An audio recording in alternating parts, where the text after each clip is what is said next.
नमस्कार दोस्तों, आज की इस वीडियो में मैं डिस्कस करने वाला हूं एग्जेम्प्ट सप्लाई से रिलेटेड क्रेडिट नोट या डेबिट नोट को हम जीएसटी R1 में कैसे शो करेंगे। जी हां दोस्तों, ये है टेबल नंबर 8। यहां पर जो सप्लाई हम दिखाते हैं, जो हमारी एग्जेम्प्ट सप्लाई है, नील रेटेड सप्लाई है या नॉन जीएसटी वाली सप्लाई है, उस अमाउंट को हम यहां मेंशन करते हैं टेबल नंबर 8 में। लेकिन इस पर हमारी कोई टैक्स की लायबिलिटी नहीं आती है। यह हमारा टर्नओवर का पार्ट होता है, टर्नओवर में कैलकुलेट होता है।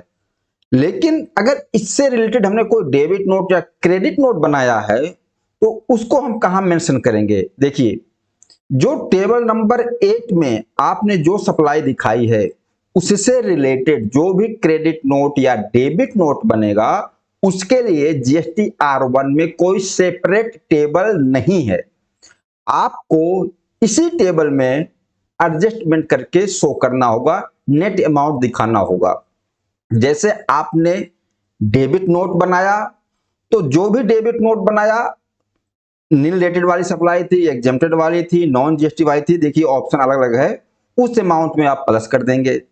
क्रेडिट नोट बनाया तो अमाउंट माइनस कर देंगे, नेट अमाउंट इसी में एडजस्टमेंट करके लिख देंगे।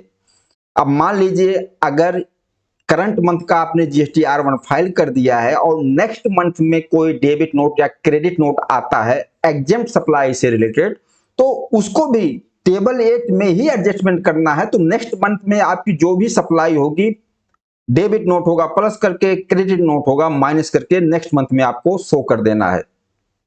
अगर यह भी हो सकता है, मान लीजिए नेक्स्ट मंथ आपकी कोई सेल ही नहीं है, एग्जेम्प्ट में या नील रेटेड में या नॉन जीएसटी में कोई सेल ही नहीं है, लेकिन आपको क्रेडिट नोट देना है, तो माइनस करके आप लिख सकते हैं, माइनस फिगर डाल दीजिए, क्योंकि जीएसटी R1 में माइनस वैल्यू भी कैलकुलेट होता है अगर आपकी कोई सेल नहीं है। तो मतलब यहां पर सीधा सा मतलब कि 8 नंबर टेबल में आपने जो भी सप्लाई दिखाई उसके लिए अलग से कहीं भी क्रेडिट नोट डेबिट नोट नहीं दिखाना है। इसी टेबल 8 में आपको नेट अमाउंट शो कर देना है। बस यह छोटी सी वीडियो है, यहाँ पर यही कंफ्यूजन होता है कई लोगों का, इससे related debit note credit note कहाँ दिखाना है, तो टेबल 8 में। बाकी आप लोग बताना यह वीडियो आप लोगों को कैसा लगा। नमस्कार, धन्यवाद।